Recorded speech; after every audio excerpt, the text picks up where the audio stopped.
Welcome to the Carey Nieuwhof Leadership Podcast on YouTube. My name is Carey Nieuwhof, and my goal is to help you lead like never before. So what I do every week is I sit down with world-class leaders and church leaders, business leaders, and I talk to them about what made them who they are and try to have the conversation with them that you would have if you got to sit down for lunch with them or have dinner with them or really got to spend some time with them. So we go into the backstory and we explore what made them who they are and some of the principles they've learned along the way. So if you enjoy this episode, I would love for you to like it, to subscribe, and also to share it with your friends. And in the meantime, here's today's episode. Amy, welcome to the podcast. It's so good to have you here. Well, thanks so much for having me. I'm thrilled to be here. Well, I've followed you for over a decade. I think that's fair. And so it's just a thrill to actually have you here. I want to start before you did what you're doing now. And I've heard you talk about this before on your show and other shows, but you worked with Tony Robbins for a number of years, which is a really interesting way to cut your teeth in leadership. Very. Yeah. What did you do? What was it like? And what did you learn with Tony? So for about 7 years, I was in the content department, which meant I worked on the content that Tony did on stage at events like Unleash the Power Within and Date with Destiny. So anyone who knows Tony knows those events, or in his digital products as well. And so I was able to manage a small team of content writers and creators. And it was really a unique position because it was very close to Tony. Content is his baby. So he wants to be involved and in the trenches with us. So there was a lot of conversations and pitching and catching and in the moment creating content. So I really learned how to create content, how to inspire, how to encourage, how to educate through content from Tony. So I feel very fortunate for that. But when I was there, I got to dabble in other things as well. And near the end of the last probably year or so that I was there, Tony started to get really involved in creating digital courses and launching them online. And there's this one meeting that just changed my life completely, where Tony had invited a bunch of internet marketers to the San Diego office. And these are people that have been in internet marketing forever. They had digital courses and programs out there making multi-millions and making big impact in what they were doing. And he brought them all to the table. Now, humbling enough, although I wasn't an assistant, I was called into the meeting to take notes. And I was sitting at a table. I wasn't even at the main table. I was sitting at a side table, taking a bunch of notes. And one by one, the guys went around, it was all men, went around and talked about their online businesses, what they do, how they do it. And all of them had digital courses, and all of them talked about freedom in their lifestyle, time freedom, financial freedom, creativity freedom. And I instantly knew they were all their own bosses doing their own thing. And I didn't know exactly what they were doing or how they were doing it. But in that moment, I thought, I want to do that. I don't know what these guys are doing, but I want a piece of that. And so that's kind of started me thinking maybe one day I'd be an entrepreneur, because never in my wildest dreams did I think that would be the case. I thought I'd be a corporate girl for life. I was climbing that corporate ladder. But yeah, I got the entrepreneurial bug very much so because of Tony, and I wouldn't change those days for anything.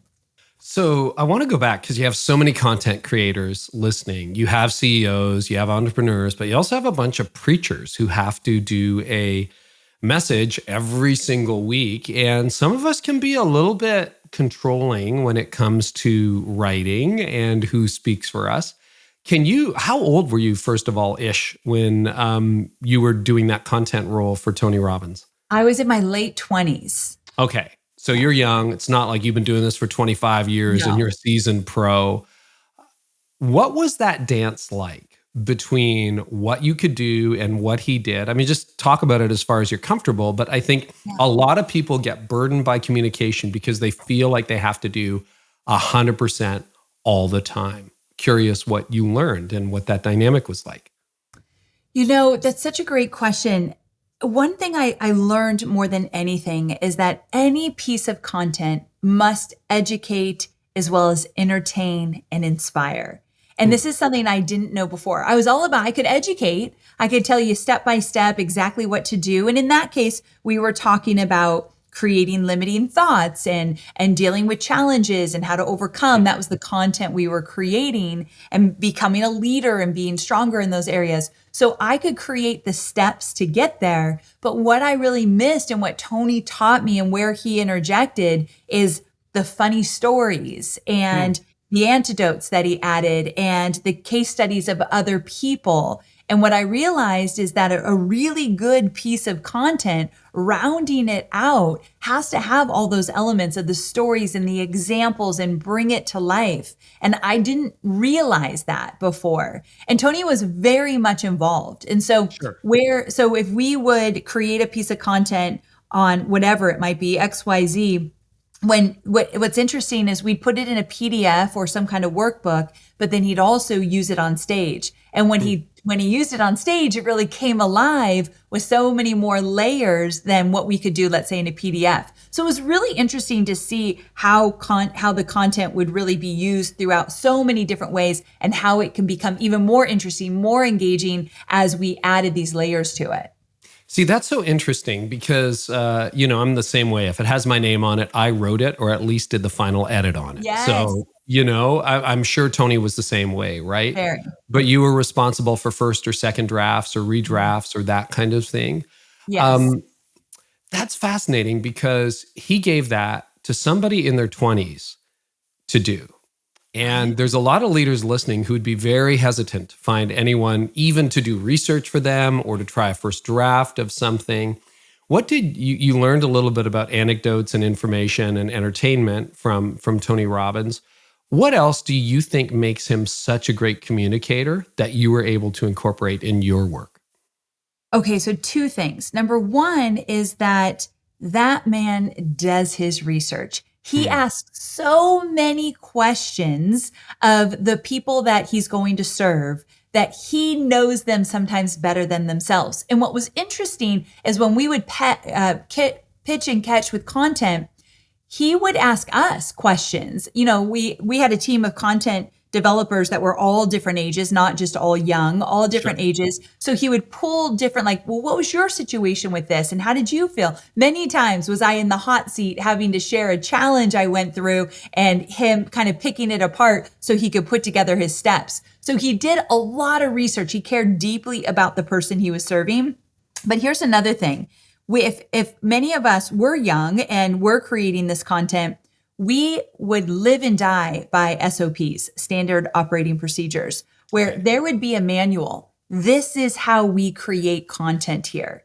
And so when you were new in the content department at Tony Robbins, you were handed a manual. And this thing was like a Bible for content creation in terms of how to speak in his voice, how we create content, what we do, what we don't do, all the things they learned throughout the years, because he's been doing this for a long time. So they took the time to say, this is how we do it, instead of hoping that I would kind of catch on. That was another thing that was unique that I've never seen anywhere else.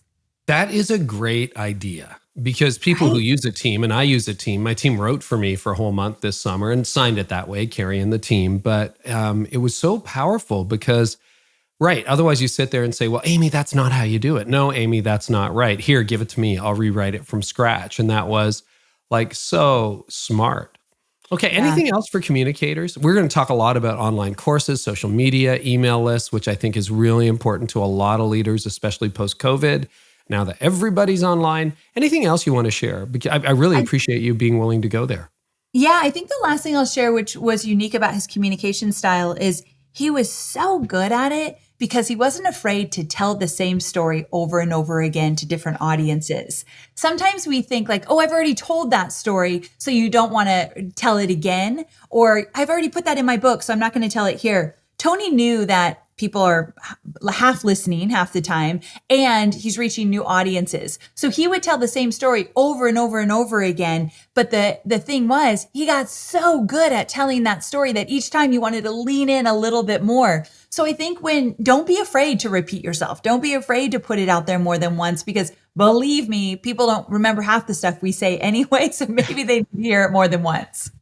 That's such a good advice. I was paralyzed about that as a young communicator. And I remember, I talked about that. So I eventually got to the point where I'd ask my closest staff, who are almost in every event that I do, And I would say, do you remember me telling a story about XYZ? And I was shocked because 9 times out of 10, they didn't. Right? And they were there for everything. And I'm like, well, if they don't remember, then Exactly. probably nobody else was listening that closely. So that's really good. So you made the jump to move into your own online marketing company, right? Yes. Were you nervous? Oh my goodness. So I was more than nervous. I took baby steps. So this is one of the things I teach my students. I didn't just wake up one morning and say, I want to be an entrepreneur. I'm going to go do this. I decided I'm going to give myself a year and I'm going to see how this is kind of going to play out. And I had an opportunity in corporate where I was in content and we were going through a transition and there was an opening in marketing. And I asked to move over to the marketing team because I wanted to know how we were going to launch digital courses. I just knew that was in my future one way or another. So I moved over to marketing, learned more there, gave it my all, and then eventually left. And I left thinking I was going to create a bunch of digital courses on my own about online marketing. That was my expertise. And didn't know what the heck I was doing on my own. So I ended up taking clients. So for 2 years, I did social media and online marketing for small businesses. Right. Hated it. I always tease, instead of having one big boss, literally, Tony's a big guy, I had like 8 mini bosses bossing me around, telling me what to do because I didn't know how to set boundaries. Right. And so I created a business that I did not love. So the first 2 years, I literally created a business I did not love and eventually had to make the shift. But those were 2 hard years. Interesting. What made you okay, so you didn't love it. No. How did you pivot? How did you shift then? Because now you're online marketing made easy, right? Yes. So I don't totally suggest the way I pivot. And this is another thing that I teach my students. Like, you don't need to do everything I've done. Like, I'll tell you my mistakes so you could sidestep these. So what I did is I had this one client that was just a jerk. It was just, he just wasn't a good guy. And he was so difficult to work with. And it got to the point that there was a conversation. He's yelling on the phone. And I just thought, what have I done? This is not what I set out. I left an amazing job. My job with Tony was amazing. Paid well. We impacted lives. I got to work with Tony Robbins. I left that because I wanted to create something on my own. And then what I had created, I wasn't loving. And so this guy's yelling at me on the phone and all of this. And I just thought, enough. So I technically fired all my clients. I said, I'm not doing this anymore. Closed down all the accounts. And I started creating digital courses. So that was my first, I set out to create digital courses to teach online marketing. Let's do this. So that was when I made the shift. But I did it and I didn't have a lot of money in the bank. So I went backwards. I got into debt for a while until I could get my courses off the ground. Not something I suggest. Yeah, that's a heavy weight for sure. It was. Yeah, in the rearview mirror, it was probably all worth it, but yes, but in the moment, it didn't need to happen that way. Yeah. Mm-hmm. So I want to get into online courses and I want to talk about that. That's something you and I have in common. That is something I love doing, and we have about a half dozen that thousands of leaders have enrolled in, and it's exciting. But let's start with email marketing, because you talk about that a lot in your content, on your podcast, on your website. And you have courses that help people figure out email marketing. I think what everybody learned when the world shut down in March 2020 is, the internet matters. And, you may not know it, but there were a lot of churches that were not online. We've been online for years at our church, but a lot of churches were not online. And then it's like, wow, how do I talk to people? And so, we have an Instagram account, a Facebook account, and a few had a TikTok account. But as you know, algorithms run all of that. So talk to us about email marketing. And while it might sound 15 years old, why is it still relevant today in 2021? Oh, I love this topic. So social media, as you know, is fickle. It comes and goes, changes on a dime. And like you said, that algorithm changes and your whole business model would need to change if you're putting all your eggs in one basket. And I always say, don't build your business on rented land. Social media is rented land. Your email list is something you own. It's an asset that you control. It is yours. And some people will say, email's dead. Give me text messages or post on social, but I don't open my emails. And I'll always say, I bet there's a few people, businesses, people that when you get an email from them, you're opening that email just like that. That is very normal for many people. And you can be that person to that person. And with email, what you're not competing against is all the algorithms or all the social media posts that are flying by at any minute. You could tell your stories, you can get more personal, and it's more consistently converting than anything else. Now, I'm not just talking about converting in terms of money, but getting people through your doors. Social media is fickle enough that with email marketing, you can use it to get more people in your doors than you will ever get with, let's say, social media or Facebook or Instagram. So it is an asset that literally should be the foundation of your business. It's so funny because you're right. And I want to camp on there for a little while, Amy. I have a friend, you probably know him as well. I don't want to name him because I don't have permission to tell the story, but he left a very big company. You would know the name as soon as I mentioned it. And he had an email list he kind of half built of 25,000 names. And he's like you, solopreneur, this is what he does. You used to be, but anyway, that's how he started out. And then he kind of neglected his email list for a couple of years and trying to build it on social. And I remember a conversation with him. He's like, that was the stupidest thing I ever did. Now he's got this massive, like 5 or 6 figure email list, maybe 100,000 people on it. And he's so much more successful. But again, most people, including a lot of the leaders listening, would be like, email? Really? You guys feel like, is this grandma and grandpa talking here? Like, what is going on? But anybody who is having traction online seems to be paying attention to email, right? I don't even know one person that is marketing online that has, let's say, 6-figure, 7-figure business that doesn't bank on their email list. I couldn't even name one person. No, I can't either. And again, I try to tell this to leaders and everybody yawns. And that's the thing about, like, for church leaders, because we do have church leaders listening, they capture that information every Sunday, every week. They have to for donations, right? Yeah. And yet it sits there untapped and they're like, oh, we have 128 followers on Instagram and nobody really seems to be engaging. What would you tell them, even the small startup, the small business, the small congregation, about the power in their email list that they're sitting on and perhaps not using, or perhaps using it the wrong way? Yes. So when you think about writing emails, what I don't want you to think about is like boring emails with a little bit of information and you just one and done and you're moving on. I'm talking about interesting subject lines and storytelling and engaging examples and spotlighting your members. I'm talking about really creating relationships with them through your email marketing. Now, you could do both. I'm not saying do email and don't do social media. I love the combination of both. But with email, you can consistently get in front of them with less distractions. And with that, you can start having more of a real conversation with them, adding more information. You actually have more of their attention when they open up an email versus look at a social media post. And think of it this way. Let's say you had 200 people on your email list and you think, I only have 200 people on my email list. What I always say is, okay, let's invite all 200 people over to your house. Let's have them over for coffee. And was that a lot of people? You can't fit them in your kitchen? Like, these are human beings that are caring about what you have to say. So I'm not going for hundreds of thousands of people on the email list for my students. What I'm going for is like real relationships that are consistently being nurtured. What are some common email mistakes that you see people make with their list? Oh, I've got a few. So number one is not emailing consistently. My rule is once a week at least. For me, I email every Thursday with a link to my podcast, Online Marketing Made Easy. Every Thursday, you're going to get an email from me. But it's not go listen to my podcast. It's a really interesting subject line, which is tip number 2. You've got to pay attention to that subject line. There's so many free resources out there about how to write a good email subject line. It's worth paying attention to. You've got to get past the first hurdle is getting them to open the email. Can we camp on that for a second? Because I was going to ask you that. Sorry for interrupting. I was going to ask you, okay, so the subject line could be, I have a new episode this Thursday, or we have a new service on the weekend, or I have a new course available. What's wrong with that subject line? Break that down a little bit. It is all me, meaning the person that's putting it out there.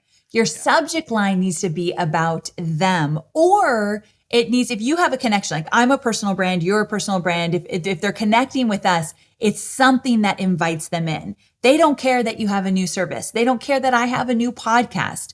What they care about is that you're going to address their challenges or desires or pain points, or you're going to let them in because you know something that they want. So it's subject lines that kind of pique your interest and like, wait, I want to know more about that. Wait, what are you going to tell me? They've got to pique that curiosity or they're not going to be touched. So it's literally one of the most important parts of email marketing. But yeah, those subject lines that are boring and all about you versus about them, it's going to stop the open rate in its track. Like people aren't opening. Do you have any favorite subject lines? Like you've written thousands over the years. Do you have one or two that you can remember and like, this was a killer? I wish. I can't remember the exact subject lines, but I will tell you my favorite style of subject line is something that my favorite email or text to get is when someone says, I thought you were writing that just to me. And they don't think I fooled them or anything, but it was just so personal that they just thought, oh, I thought you were reaching out directly to me. And and even my good friends who are on my email list will send that to me. And I'm like, oh, good, because I want you to feel as though this is for you. So they're my favorite. Also, the ones that let people in. So I'm a personal brand and people want to know what I do behind the scenes and how I do it and all that. And quite honestly, even if you're a brand, people want to know the people behind that brand. We just want to know what's going on. So if it's like a sneak peek into my morning ritual, or this is that one thing that I did for 1 year straight to get me XYZ results, they want to know the secrets or the tips or the things that I don't typically share. So those always work well for me as well, but it's different. For church leaders, that's going to be so very different. And if I was a church leader writing a subject line for an email, I would literally get into the brain of my members of my church and I'd find out, what are they talking about? What are they worried about? What do they want? And I would use their words in my subject line. That's the best copy, when you're literally taking their words and using it in your marketing. So they say, I feel like you're literally in my head. Those are the best compliments you can get. Okay, I know we're in the middle of a list, but that is so rich. I don't want to let it go. We'll come back to the list. Okay. You're still right. I mean, you talk about that. Ramit Sethi talks about that, right? With actually using their words. How do you figure out what your audience is thinking? How do you know what your audience is worried about? So I'm going to go a little bit scrappy with this, and I'm going to tell you what I do and what I teach my students to do. Now, I'm going to warn you when I say this, a lot of people won't do this. They won't do it because it might make them feel uncomfortable. It takes up time. It's too personal, whatever. It is gold. I get on the phone with them. And now these days I get on a Zoom and I ask them a bunch of questions. I've done it and my team members now do it more so than I do it. And we literally take notes and type out exactly what they're saying. And in my world, we'll ask questions like, what were you doing before you found my course about XYZ? Like what was going on in your head? What did you think every day? What did you tell your spouse about the struggles you were going through? We want to know, like, what were you saying? And how about now? When you wake up in the morning, what's the first thing that you think? Like, these are the questions that are gold when you're writing copy and wanting to resonate with your audience. So we literally get on Zoom calls and record them. That's awesome. How long is a typical call? Because I hear leaders already, you're right. They're going to be like, I'm too busy for that, Amy. I'm too busy. Yes. Yeah. So calls can be about 20 to 30 minutes. And the leaders that are listening, remember, you don't have to do this. I've trained 3 people on my team to do it as well. And I think that here's one thing that's interesting. A leader of a church or me, a personal brand, when we get in front of one of my student, one of their members, they're a little bit intimidated when they're talking to like the head honcho or whatever. Right. It's actually better if it's a team member so that they're going to kind of be more honest and open and not feel nervous. So it doesn't even need to be the church leader or the CEO or whoever's listening. It's actually better maybe if it's not.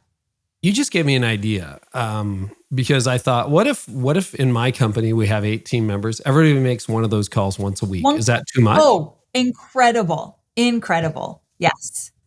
Okay, and one of those calls once a week or once a month or what? Like, what's a good frequency? I think that really it's what we did is we set a goal. This quarter, we have goals. Like this quarter, we want to talk to, let's say, 100 of our students. And typically we're doing it either to build out a case study or to troubleshoot where someone's struggling. So we typically have themes that we're like, oh, well, I just identified this person's struggling with launching. Let's get on a call with them and find out what they're struggling with. But a lot of the times it's building out testimonials and success stories as well. But we don't just want to know about their wins. We want to know about what was hard. And that's the stuff we use in our email marketing. So we get to help other people with this success story.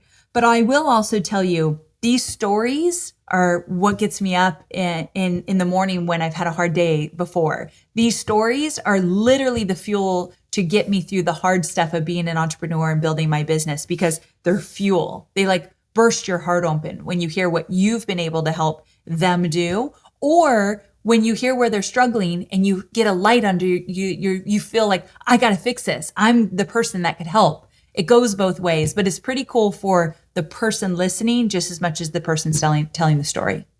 That's so good. And my team would agree with you 100%. Their favorite thing is the interaction with people. And I think otherwise you're just guessing, right? Like you're really just guessing. Completely. Wow. Yep. Okay, end of excursus. Is there more on the list? Were there two things? What were we talking about? We were talking about mistakes or best practices for email emailing marketing. Consistently. So at least once a week. And the first question I get when I say that is, what am I emailing about? What am I talking about once a week?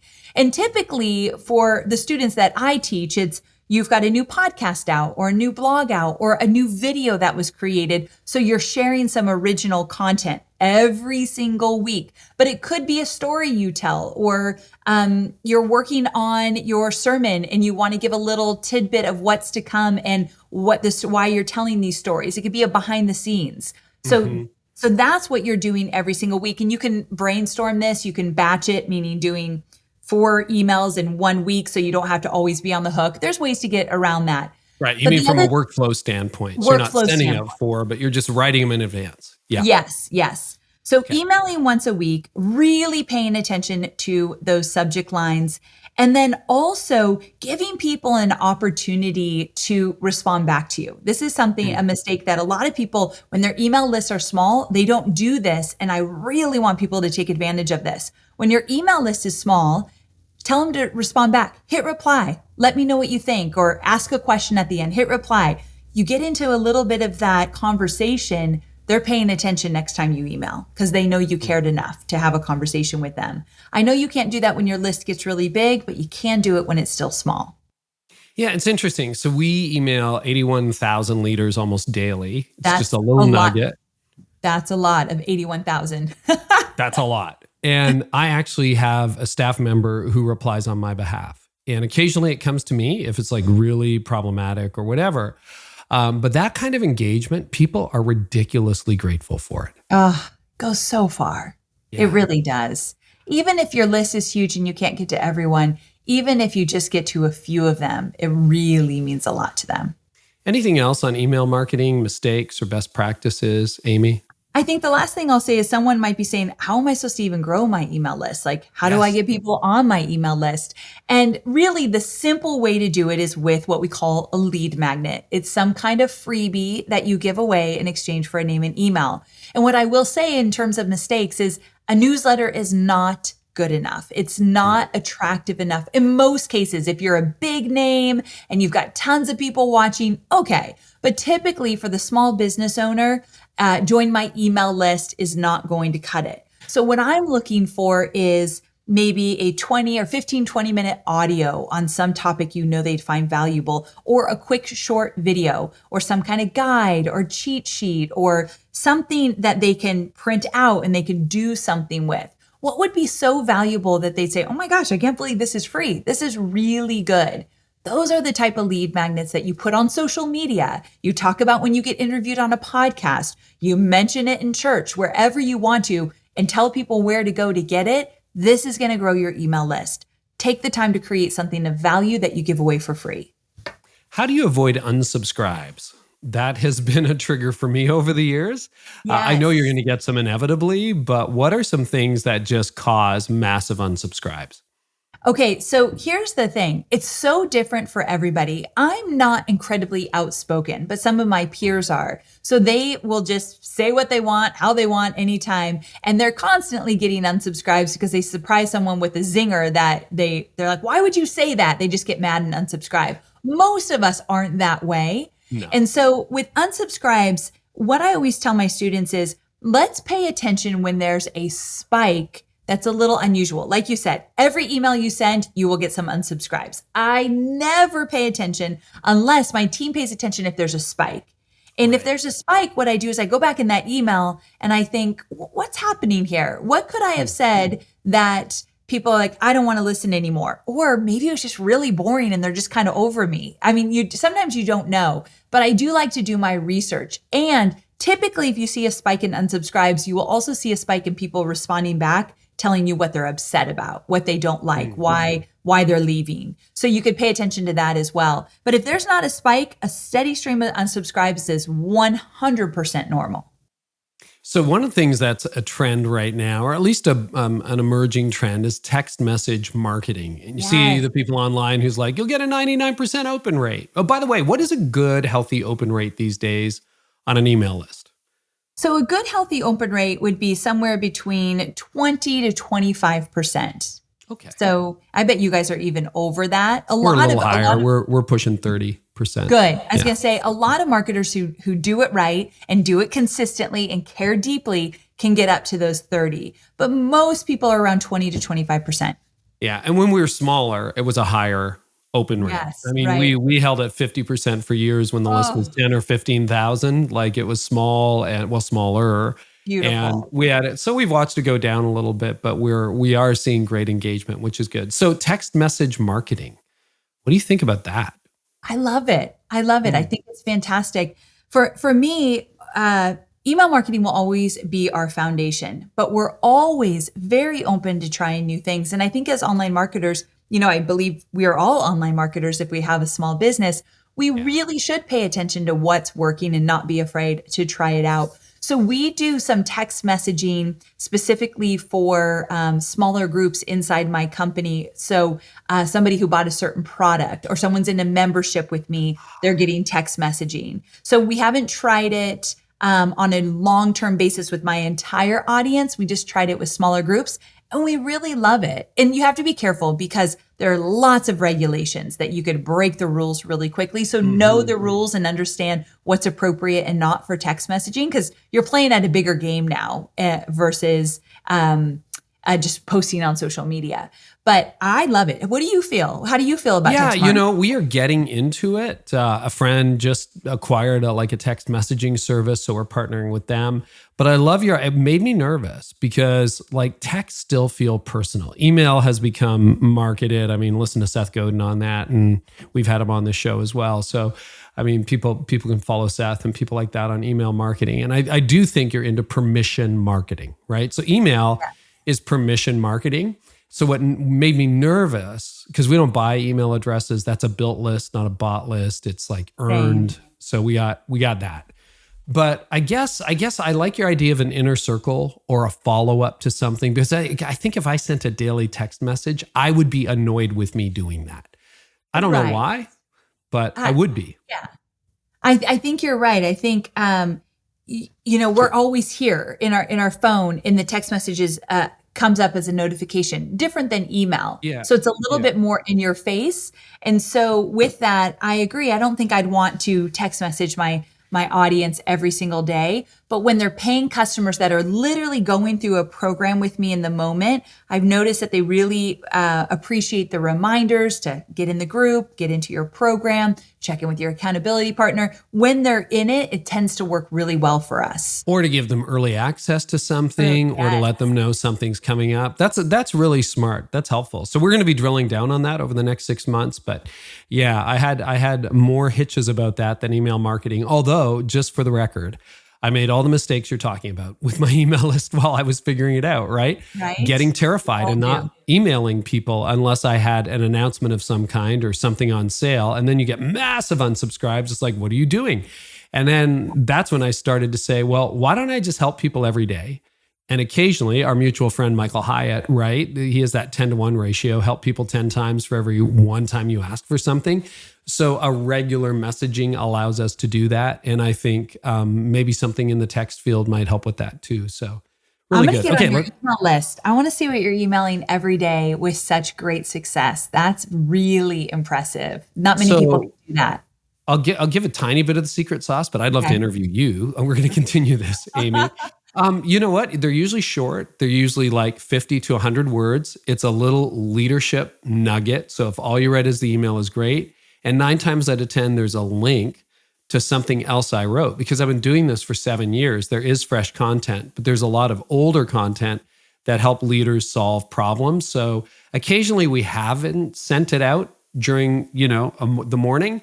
And then we get a whole flood of emails. Where's your stuff? Where's your stuff? Where's your stuff? So that's a good sign. Wonderful. And you're an example of someone who could say, get on our newsletter or whatever you call it, because it's daily. When people are emailing just once a week, it's not as attractive, but daily hits like that, quick and easy in and out, that is something that's very attractive to people. So you're a little bit of an exception there as well. But you know what? We got away from that because that was our approach 3 or 4 years ago. So now there's lead magnets, and we try to offer value, like real value, the joke, and we're not exclusive in this, but we want our free stuff to be better than most people's paid stuff, right? Amen. Yes. If you get a download, we want it to be real quality where you're like, wow, you over delivered, as opposed to, a little infographic you made up in 10 minutes. And people are like, really? I gave you my personal email address for that? Are you kidding me?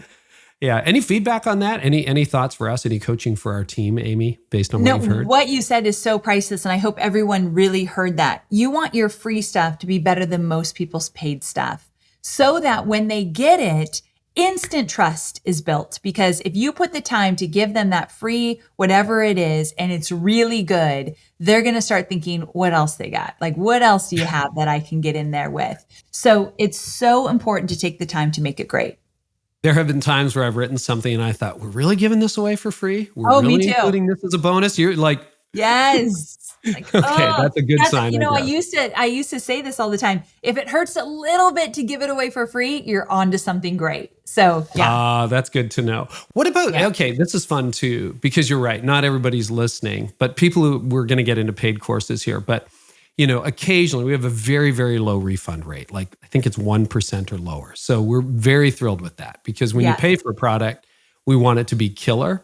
Occasionally we've heard, I heard some of this stuff on your blog, or I picked up some of that on your podcast.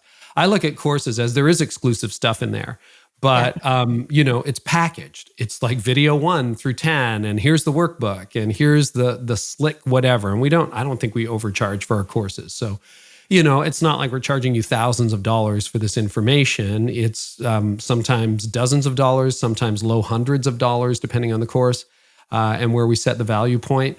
But any worry that sometimes behind the paywall, there's material that got out somewhere else? I mean, if it's a direct copy of what you get for free, it's a ripoff. Any thoughts on that? Because back to your point, a lot of leaders think this has to be 100% original. I've only said it here. Yes. So I have this rule when I teach digital courses. I say that in a digital course, 20% of that can be different content you've already put out there free in different ways. And I've been doing this for 12 years, and not once in 12 years has anyone said, Amy, that thing that you charged me for in your course, I saw it on your podcast. It's there. Never. Because exactly what you said. When it goes into a course, I might have taught it for a little piece of that for free on my podcast, but I didn't put it in the sequence that I'm teaching. I didn't show you, I didn't drill down. I didn't accompany with it a guide with it. I always go deeper in my course, but 20% overlap is very normal from your free stuff into your paid stuff, because this is the stuff we've created. This is the stuff we talk about all the time. So that overlap is very normal. What about leaders who would be afraid, or this is more in the business space than not-for-profit space, but would be afraid about giving away too much for free? I hear that objection all the time. Well, so much of your intellectual property is out there for free. And obviously, we have a similar approach to our courses. So I'm not terribly worried about that. But man, you should have been charging for that. Why? We do a lot of really good stuff for free. Is there a downside to that, or should you be worried about that? I've never seen a downside for it. I see a lot of people worried about that. This is a question I too get asked a lot, in the sense of, I actually have a podcast about it because I get asked so much. What do you give away for free versus what do you have people pay for? And in a big, broad sense, I often say the free stuff is typically more of the what it's all about, what's possible for them, why it matters. And a lot of my paid stuff is literally step by step, do this for these results. Wow. But sometimes step by step is free as well. But I do try to keep the very specific instruction to the paid, and some really good stuff in my free. But if you want to drill down, you have to pay for it. And I know that I get results for people. So I have no qualms about charging for the very specific step by step, but I don't give all that away for free. Okay, that's a really good guide, and that helps. So let's talk about online courses. So this is really interesting. Fitness instructors started offering online courses or online classes in the last year and a half. Restaurants started doing cooking classes, right? Or how to make this at home, our favorite recipe, how to do it at home, that kind of thing. And even churches. I mean, that always used to be building centric. And now there's an increasing number of churches that with great success are getting into online courses, whether they charge for them or are free. And then there are companies like yours and mine that they're the heart of what we do in many ways, right? So what are some guidelines for people who want to get into online courses? And I get those emails from friends on a regular basis. Hey, you're successful in online courses. How do you do it? What do you do? What are your top tips, Amy? So I am a huge fan of online courses because it allows you to reach many people, where a lot of people, if you have a brick and mortar, you have a church, you have a small business, if you're working one-on-one especially, or in small groups, there's only so many people you can serve with your knowledge and know-how and skill set. So the reason I love digital courses so much is because you can reach so many more people. Now, when someone comes to me and says, how do I know if I should add a digital course to my business? My answer is typically, yes, you should. And how you choose a topic or what you're going to teach is what I call the 10% edge. And the 10% edge is before you teach anything, whether it be on stage or in a digital course, but we're talking about courses specifically, you want to make sure you're at least 10% ahead of those you serve, and that you've gotten results for yourself or typically for your clients or customers, and you can replicate how you got those results in a step-by-step process. And so you have to think about, what do people want to know? What are you constantly asked about when you do something in your business, in your personal life, or who's ever listening in terms of thinking about a digital course? When are they saying, how did you do that? Or what exactly went into whatever happened right there? So it's the questions people ask and where they're most interested that really starts shining a light on what you could create a course around. But I tell people the 10% edge because yes, you need to have gotten results already so you can teach that, but you don't have to be the expert of all experts with tons of certifications or PhDs or anything like that. You just need to be ahead of those you serve so you can lead the way.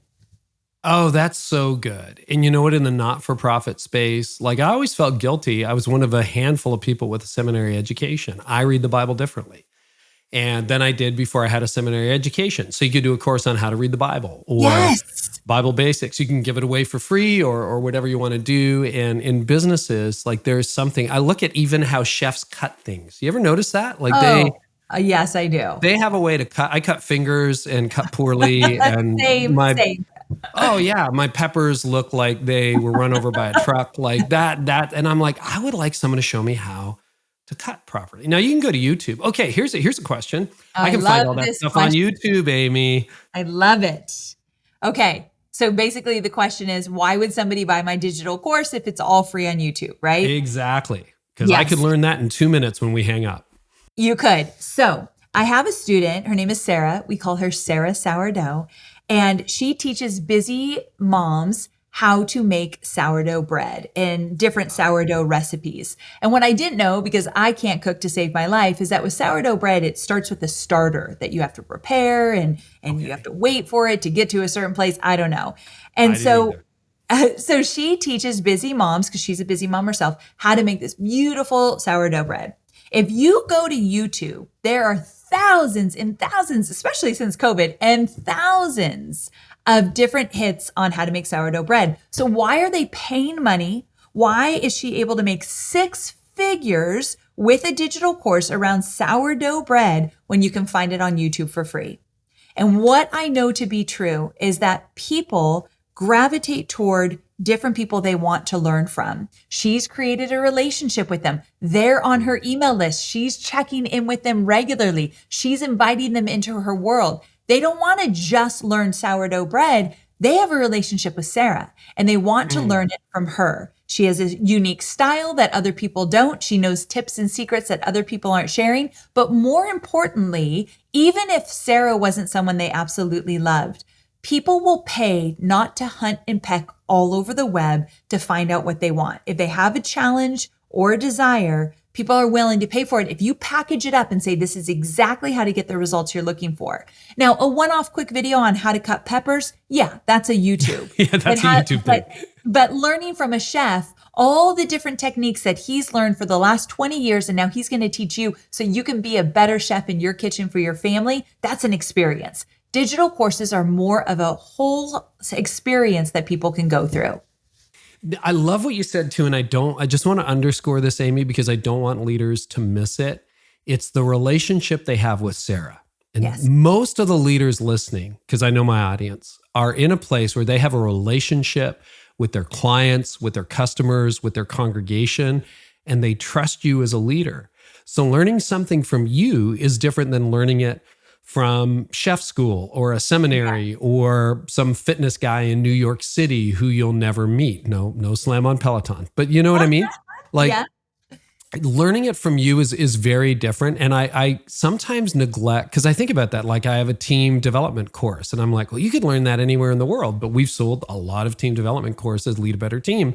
And I think people just like, no, I want to learn this from Carey because I know his team, follow his team, followed him. And so you have that edge. And I think a lot of leaders think they don't. Is that fair? Yeah. Very fair. Many leaders think they don't. And here's something I can promise you. All the students that I've taught how to create a digital course, and they're in all different worlds, from people that work at the church to people that train dogs to make sourdough, to teach people financials, to get your babies to fall asleep, to gardening, to all these different things. Every single one of them, if you ask them, do you think that you are the expert that should be teaching this? I don't think one of them would have said, yes, I am. I know more than most. I should be teaching this. What they think is, I have a desire to serve people. I want to show them how to do something that comes very natural to me. I feel called to impact other lives. And this is the best way that I know to do it. And then they have these wildly successful launches and they're like, yeah, I am the person to teach it. But they sure as heck don't start there. So you're very right in what you just said. Oh, that's good. I know we got a few minutes left. What are some other tips on online marketing? Because you've got over a decade into this and then all your Tony Robbins time as well, that you think leaders pay attention to this. Just pay attention to this. Know this. What would you say? How would you fill in that blank? Oh, I love this question. So this is coming from a girl that doesn't necessarily love to jump on video all the time, although I do it all the time. And I'll tell you why. I think with online marketing, we must embrace video. And, I've been saying this for years. It was interesting that Instagram just came out and said, we are not a photo sharing site. We are a video sharing site. Video is our thing. And I hear that and I think, holy cow, it's just continuing to grow and grow and grow. And I remember, this is how long I've been around. When Facebook Live first came out, I remember thinking, I hope it doesn't succeed because I don't want to have to go live all the time. And now fast forward, I am live like 5 times a week. And so here's what I'll say. I've always been self-conscious in front of video, how I look, how I sound, it's just something I deal with. However, I know that if I don't show up this way, and I'm very passionate about serving those I serve, if I don't show up, someone will very, very likely love to just step in there and do it as well. And I want to serve. I want to be that person. I've worked too hard not to show up for them, and I care deeply. So I have a little bit of a competitive spirit. So that's why I say, I'm going to do this. But find a way to embrace video. even if you don't love how you look or love how you sound or anything like that, because it is the most powerful way of connecting with your audience, hands down. Would you agree? I'm so glad you said that. And it's funny because I've done video for years. Like I was in the church, I was up every week. We filmed it since 2007, been a multi-site church, the whole deal. But in this new period of my life, I'm resisting it like crazy. I would rather write. I would rather do whatever. I have a DSLR sitting right over there that my team installed 8 months ago, and I don't use it. So someone's coming here next Friday to make sure all the settings are right. And then I'm going to start shooting video. I have the expensive mic kit for it and everything. And I'm with you. And I'm like, I would rather just sit behind my keyboard and write and not do video. I don't know what that is, but I'm going to have to jump into video too. Here's a question. Normal. Does it have to cost a bucket of money? No. Can you do it off your iPhone? Oh, 1,000,000%. Right now, I have a fancy setup because I do it so much, but it wasn't too long ago that I stacked up some books, put a little light in front of me, and put up my iPhone and just propped it up. And an iPhone is pretty amazing in terms of what it can do for photos or videos. So yes, no fancy equipment required. Actually, I think what's working best is more of the gritty, real stuff versus professional, like my fancy camera and all. Yeah, I would tend to agree. People want to see you. They do. They really do. You're writing a new book. Can you spill the beans? I am. What's it about? I'm deep in the writing process right now. And it's a book for primarily women, but gentlemen can enjoy it as well. It's all about leaving behind, let's say, a 9-to-5 job or something that you're doing right now that isn't fulfilling you and taking the big leap into becoming your own boss and starting your own online business. So it's all about what that leap looks like, how to do it. And it was my journey of how I did it and sharing a lot of my students' journeys as well. So it's hopefully going to inspire, but also educate, like we talked about earlier, because I've got a step-by-step plan on how to start an online business. I can't wait to read it. And I already think of a few people I'm going to buy copies for. So that's awesome. I love it. Thank you. Hey, and I mean this sincerely. This is the podcast question, but I really want anyone who isn't following you to start following you because I've been a long-time listener, first-time caller today. And I'm really honored you would come on the show. But I've been listening to you for probably over a decade. It means the following your stuff. Thank you. Just so my audience knows, a lot of what you have benefited from is through what I've learned from Amy and some of her friends. And so if you think this stuff doesn't work, you should think again. It really does. And it helped me, build an audience that I now have the privilege of serving. So if people want to connect with you, what's the best way? Well, thank you so much for having me and so much for asking this question. Online Marketing Made Easy. It's my podcast. So if you have podcast listeners, people listening right now that enjoy your show, hopefully they would enjoy some online marketing strategies as well. So Online Marketing Made Easy. Thanks so much for asking. Amy, this is a lot of fun. I hope it's round one. There's so much we could talk about, but I really appreciate you sharing with the leaders who listen here. And thanks for all that you do. Really grateful for you. Thank you so very much. You take care. Well, I hope today's episode was helpful to you. You can always get more by subscribing to my channel. I also have a lot more content over at CareyNiewhof.com for leaders in business and leaders in churches. And you can get transcripts of this episode there and so much more, plus some other stuff I do for leaders. So head on over there to discover more at CareyNiewhof.com. And in the meantime, I really hope our time together today has helped you lead like never before.